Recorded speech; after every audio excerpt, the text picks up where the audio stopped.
It's the Michigan Football Report from Chat Sports. I am your host, James Yoder. As always, of course, we are the most watched Michigan football show on planet Earth. And I'm contemplating whether to take the weekend off or not. I got my son's birthday party on Saturday. I got family brunch on Sunday. But, I don't want to go a day without a video. So I'll make you guys this deal.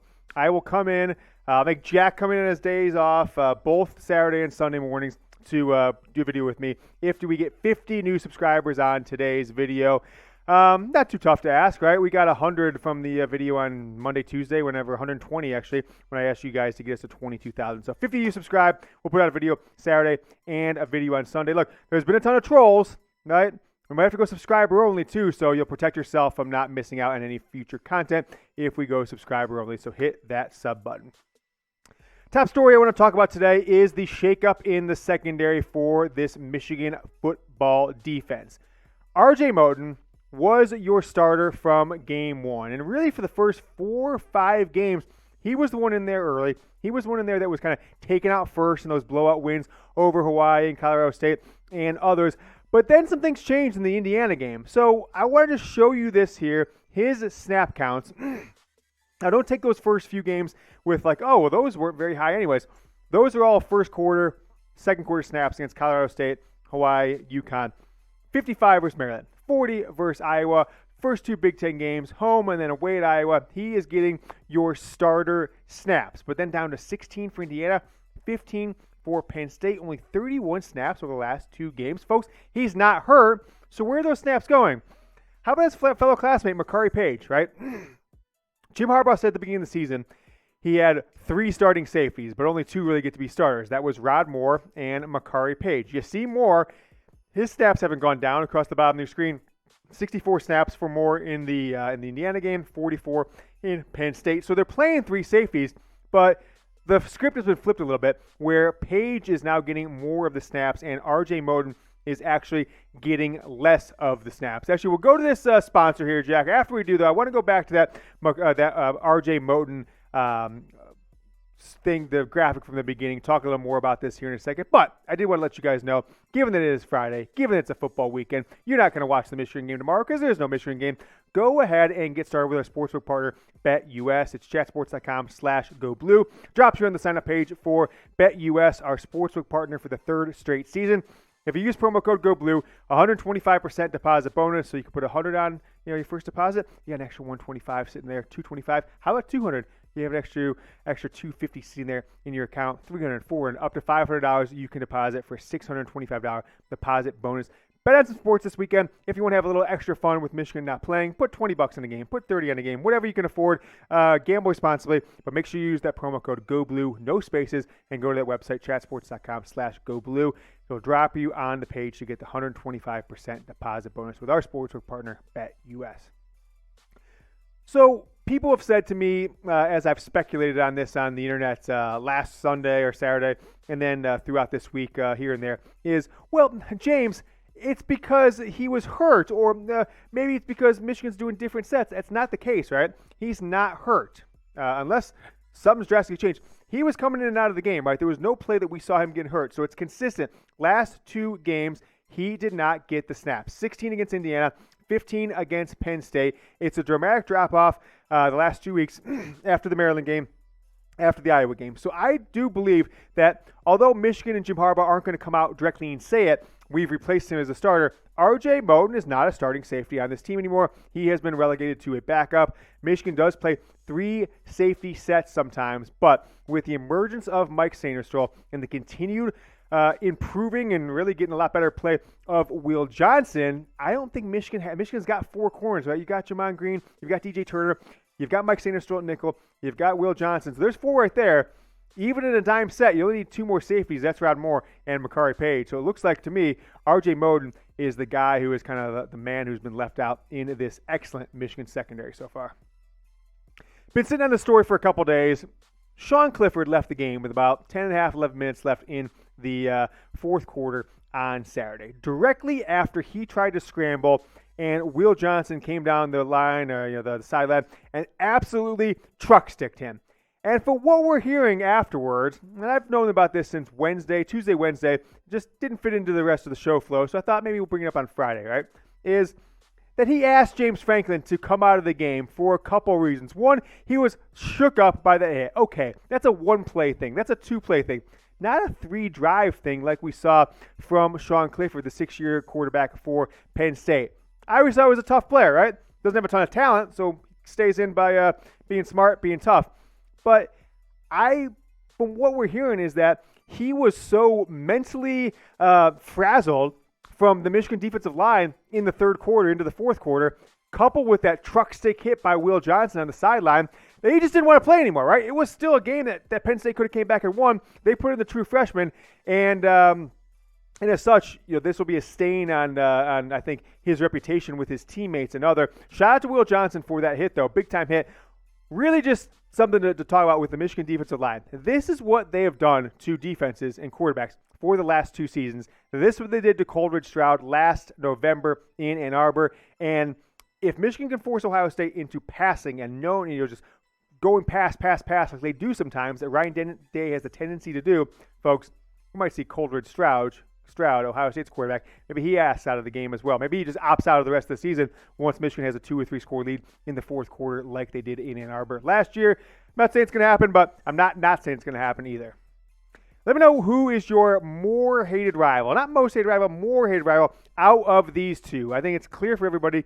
It's Ohio State, Michigan State are the top 2 for Michigan. But coming off this Penn State game and the fact that Michigan and Notre Dame aren't scheduled to play each other for a long time at this point, wanted to just be interested to hear who of those 2 schools you despise more, you look more forward to beating, you even look forward more to playing throughout the years. I would always have said it's Notre Dame, but that could change for me over the next 3, 4, 5 seasons as Michigan and Notre Dame just kind of a diverging paths, and they're not going to join the Big Ten, it doesn't seem like. So it might end up being Penn State, but I'm going to type ND. Let me know down in the comments, PSU or ND, your more hated rival out of these 2 for the Michigan football program. There's been some rumors this week that the conference TV partners, which are Fox and ABC, ESPN, have been pushing or asking or nudging Michigan's athletic director, Jim Harbaugh, the decision makers around the program, that, hey, if Illinois comes into the Michigan game the week before Ohio State, right? This is November 19th. And then the Ohio State game is the next week on November 26th down in Columbus. Michigan's final home game, senior day, right? Could have turned into senior night. Early discussion.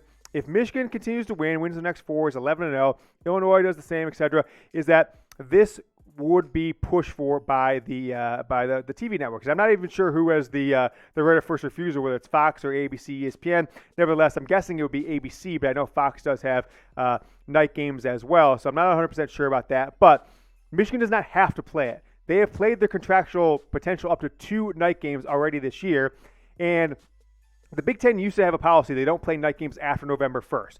That started to change kind of 2-3 years ago. Then it definitely changed during the 2020 season when the season started on October 24th. So the third week you're already into the month of November. So you had to change it. And I think what they saw was, well, players didn't die of frostbite. We can play night games in November, and so it's being considered, and it certainly happened. I don't think Michigan will agree to it. They would have to at this point from what the contractual language sounds like. So with Michigan already having their 2 night games this year, of course, you had one versus Hawaii. You had you've got the Michigan State one coming up now. You don't have to play a third night game. And unless Michigan's strategy has changed, unless they kind of come out of this game Saturday against Michigan State, and the overall atmosphere is so amazing and so inspiring to the players and the coaches to just play a better game, then Ward Manuel is not going to agree to it. Jim Harbaugh doesn't want to, and so I think the only way Michigan would agree to it is if for some reason maybe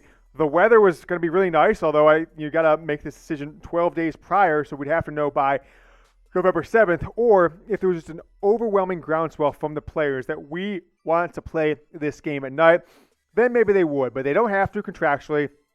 They played their 2 night games this year, and we'll see. Now, I mean, The Big Ten's done night games in November, and they've kind of broken that tradition, so it's possible. We saw Wisconsin come in at night at Michigan Stadium in the COVID year with no one in the stands and just white Michigan all over the floor, but I don't think it is feasible. I think Michigan will kind of push that to be a 12 or 3:30 game. Don't have to push it. They will just say it, but you never know. You never know if this turns out. Illinois keeps winning. They're on bye, I believe, this week, too. Then they've got Nebraska. They could come into that game in the top 12, 15 in the country. It could turn out to be a huge game for Michigan.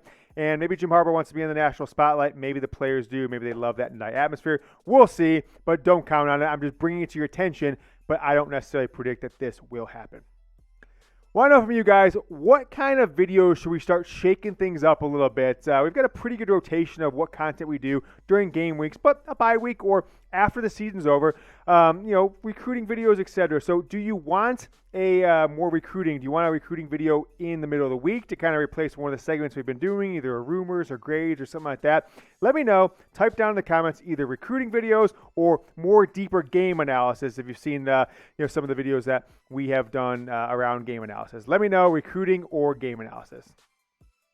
Seen a bunch of mid-season All-American lists and teams come out this week, quite a few actually, and it's looking pretty clear. If Michigan has a next 5 games like they've had the last 7 or a next 6 games, including the Big Ten championship game, you could have 4, maybe even 5 first or second team All-Americans. There are 4 players that we'll show here that have been pretty consistent either in first or second team All-Americans for a ton of different publications, right? Olu Oluwatimi is, I would say, him and Blake Corum have been near unanimous first team All-American across all the midseason publications I have seen so far this year. Olu at center, Blake Corum, of course, as running back, also the leader. Both those guys to win their respective positions trophy for Player of the Year, which would be nice. Blake Corum, Doak Walker, hasn't happened since 2003 with Chris Perry. Mozzie Smith, seeing him as a first-team All-American in the middle on a ton of publications. Haven't seen Mike Morris as first team yet, but have seen him as second team on a bunch of different All-American lists. So